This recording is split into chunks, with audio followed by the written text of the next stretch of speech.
শুভেচ্ছা সবাইকে। একটা সংবাদ পড়ে মনে হলো যে বাংলাদেশ থেকে বোধহয় জমিদারি প্রথা এখনো উচ্ছেদ হয়নি এবং দেশটা বোধ রাজতন্ত্রের মধ্যেই চলছে। জমিদাররা যেমন প্রজাদেরকে দাসের মতো মনে করত এবং তাদের সুযোগ সুবিধার জন্য প্রজাদের নানা রকম কোনো রকম সুবিধা সমস্যা হতো সেদিকেও তাদের তাকানোর সময় ছিল না বা সুযোগ ছিল না বা তারা তাকাতেনও না। আমরা কি আবার সেই যুগে ফিরে গেছি? এই জিনিসটা মনে হলো এই গতকালকের একটা ঘটনায়। গতকাল মানে 11 জুলাই সেখানে নোয়াখালী ৬ আসনের এমপি এবং এনসিপির নেতা হান্নান মাসুদ সাহেব তিনি হাতিয়া যাবেন। তো হাতিয়া তো ফেরিতে যাওয়া লাগে। ফেরিঘাটে উনি পৌঁছানোর ২০ মিনিট আগেই ফেরিঘাট ছেড়ে চলে গেছেন হাতিয়ার দিকে। কিন্তু যেহেতু এমপি সাহেব যাবেন, এমপি সাহেব নির্দেশ দিলেন যে ফেরিটাকে আবার ফিরিয়ে আনার জন্য। আবার ২০ মিনিট পথ পাড়ি দিয়ে ফেরিঘাটে এসছে। তো এই সময় কিন্তু নদী খুব একটা ভালো অবস্থানে ছিল না, নদী উত্তাল ছিল। কারণ তার আগেই আমরা জানি যে সমুদ্র বন্দরগুলির জন্য ৩ নম্বর সতর্ক সংকেত জারি করেছিল আবহাওয়া বিভাগ। তো এমন পরিস্থিতিতে এই ফেরিতে যেসব লোক ছিল, অনেক অনেক মানুষ ছিল, বাচ্চা-কাচ্চা ছিল, অসুস্থ মানুষ ছিল, মহিলা ছিল। তাদের অবস্থাটা কেমন? আতঙ্কিত মানুষগুলি আতঙ্ক আরও বেড়ে যায়, ক্ষোভও সৃষ্টি হয়।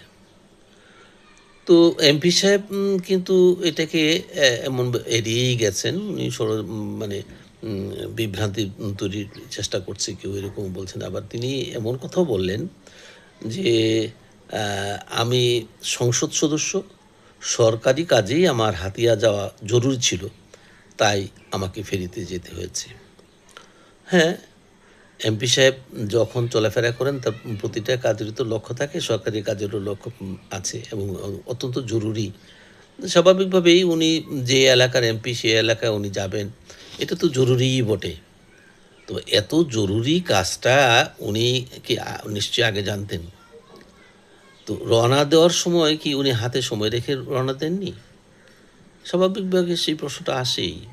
জরুরি কি মানুষকে কষ্ট দেওয়ার মাধ্যমে জরুরি কাজ সম্পন্ন করতে হবে, না উনি সময় মতো রওনা দিয়ে সেই জরুরি কাজটা করবেন? এই প্রশ্নগুলি কিন্তু আসে।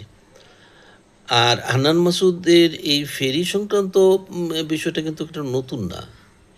উনি আগেও এরকম একটা কাজ করেছেন। সেটা ছিল জুন। ১লা জুন উনি হাতিয়া থেকে আসবেন। তো ওইখানে নলচিরা যেই ফেরিঘাট আর কি, তো নলচিরা ফেরিঘাট থেকে উনি আসবেন। ফেরি রওনা দেওয়ার সময় ছিল সন্ধ্যা ৭:৩০টায়। তো লোকজন ওখানে জড়ো হয়েছে। জড়ো হয়ে দাঁড়িয়ে আছে, অপেক্ষা করতেছে। ফেরি তো ছাড়তেছে না। কেন? ফেরি ছাড়া হবে না কেন? কারণ সেখানে এমপি সাহেব আসবেন, এমপি সাহেব আসলে ফেরি ছাড়া হবে। এমপি সাহেব এসছেন ২ ঘন্টা পর। এই যে উনি ২ ঘন্টা মানুষগুলিকে মানে দুর্ভোগের মধ্যে ফেললেন, এটার জবাব কিন্তু কেউ দেবে না, কেউ দেওয়ার নেই।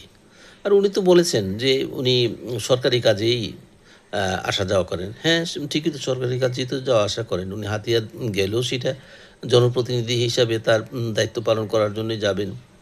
আবার যখন হাতিয়া ছেড়ে আসবেন, সেটাও তো এই জনপ্রতিনিধির কাজ করার জন্য উনি ঢাকাতে আসলো, ঢাকাতেও সেই জনপ্রতিনিধি হিসেবেই কাজ করার জন্য আসবেন। প্রশ্ন হচ্ছে ২ ঘন্টা পর্যন্ত একটা ফেরি যদি থেমে থাকে একজন মানুষকে আনার জন্য, এবং সেই মানুষটা আবার জনপ্রতিনিধি, যাকে ওনারা যারা রাজনীতি করেন তারা বলেন যে তারা জনগণের সেবক। এটাই কি সেবার নমুনা? এই পরিস্থিতি আর কতদিন চলতে থাকবে? মানুষের সেবা করার জন্য তো জনপ্রতিনিধি, মানুষকে দুর্ভোগ দেওয়ার জন্য না, দুর্ভোগে ফেলার জন্য না। এটা যেন আর না হয়। আমরা জনপ্রতিনিধিদের কাছ থেকে জনপ্রতিনিধি সুলভ আচরণ আশা করি। ধন্যবাদ সবাইকে।